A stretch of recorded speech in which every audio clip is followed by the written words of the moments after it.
মানসুর ইবনে আম্মার বর্ণনা করেন, আমার একজন বন্ধু ছিল যে জীবনে অনেক গুনাহ করেছিল, নিজের উপর জুলুম করেছিল, নিজের উপর অবিচার করেছিল।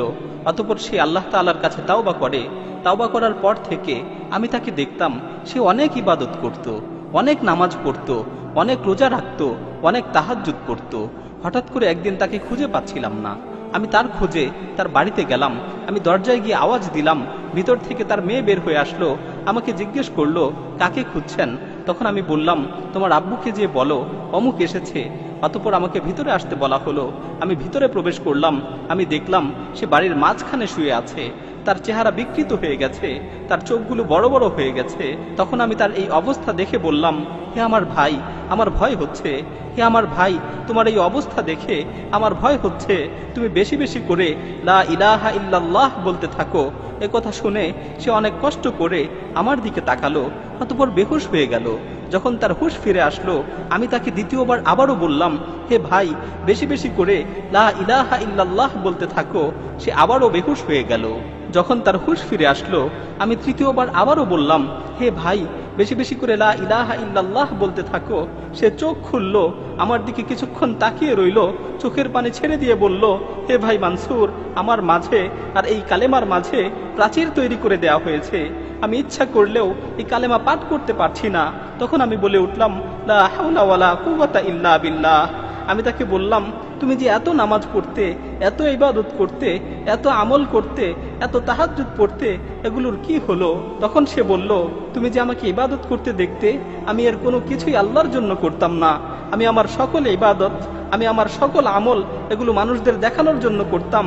আর আমার তাওবা ছিল মিথ্যা তাওবা। আমি মানুষদের দেখানোর জন্য তাওবা করেছিলাম। আমি মূলত বাহ্যিকভাবে মানুষদের দেখানোর জন্য ইবাদত করতাম। কিন্তু আমি যখন একাকী থাকতাম, আমি আমার ঘরের দরজা বন্ধ করে দিয়ে মদ পান করতাম। আমি নির্জন মুহূর্তে বিভিন্ন ধরনের গুনায় লিপ্ত হতাম। আমার মনে আছে, একবার আমি খুব গুরুতর অসুস্থ হয়ে গিয়েছিলাম। আমার ধারণা হচ্ছিল আমি আর বাঁচব না। তখন আমি আমার পরিবারের লোকজনকে বললাম, আমাকে ধরে বাড়ির মাঝখানে নিয়ে আসো এবং আমার নিকট একটি কোরআন শরীফ নিয়ে আসো। অতঃপর তারা আমাকে ধরে বাড়ির মাঝখানে নিয়ে গেল এবং আমার নিকট কোরআন শরীফ নিয়ে আসলো। আমি কোরআনকে খুলে পড়তে লাগলাম এবং আসমানের দিকে তাকিয়ে বলতে লাগলাম, হে পরম দয়ালু আল্লাহ, হে পরম দয়ালু আল্লাহ, এই কোরআনের মাধ্যমে তুমি আমাকে সুস্থতা দান করো। আমি তোমার সাথে ওয়াদা করছি, আমি তোমার সাথে প্রতিজ্ঞাবদ্ধ হচ্ছি, আমি আর কোনোদিন গুনাহ করব না, আমি আর কোনোদিন গুনার দিকে পা বাড়াবো না। আল্লাহ তাআলা আমাকে সুস্থতা দান করলেন। যখন আমি সুস্থ হলাম, তখন আমি আগের মতোই আবারও গুনায় লিপ্ত হলাম। প্রতিনিয়ত গুনাহ করতে থাকলাম। আল্লাহর সাথে কৃত ওয়াদার কথা একেবারেই ভুলে গেলাম। এভাবে গুনাহ করতে করতে বেশ কিছুদিন অতিবাহিত হয়ে গেল। এভাবে আল্লাহর নাফরমানি করতে করতে বেশ কিছুদিন অতিবাহিত হয়ে গেল। অতঃপর আমি দ্বিতীয়বার আবারও অসুস্থ হয়ে পড়লাম। আমি কঠিন রোগে আক্রান্ত হলাম। আমার আবারও মনে হচ্ছিল যে আমি আর বাঁচব না, আমি আর পৃথিবীতে থাকতে পারবো না। তখন আমি আমার পরিবারকে আবারও বললাম, তোমরা আমাকে উঠানে নিয়ে চলো, আমার কাছে কোরআন নিয়ে আসো। আমি প্রথমবারের মতো দ্বিতীয়বার আবারও প্রার্থনা করলাম। আমি আবারও আকাশের দিকে দুহাত তুলে বললাম, হে আমার প্রতিপালক, হে আমার প্রতিপালক, হে পরওয়ারদিগার, এই কোরআনের মাধ্যমে তুমি আমাকে সুস্থতা দান করো। আল্লাহ তাআলা আমার ডাকে আবারও সাড়া দিলেন, আমাকে রোগ থেকে মুক্তি দিলেন।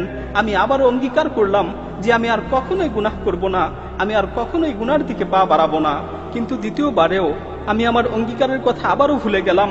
আমি আবারও গুনায় নিমজ্জিত হলাম। আমি আবারও গুনার সমুদ্রে হাবুডুবু খেতে লাগলাম। এভাবে বেশ কিছুদিন অতিবাহিত হয়ে গেল।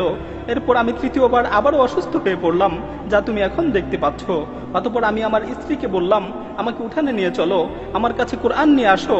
তারা আমাকে উঠানে নিয়ে গেল, আমার কাছে কোরআন নিয়ে আসলো। অতঃপর এবার যখন আমি তিলাওয়াত করার জন্য কোরআনকে খুললাম, আমি দেখতে পেলাম কোরআনের সমস্ত পৃষ্ঠাগুলো সাদা হয়ে গেছে।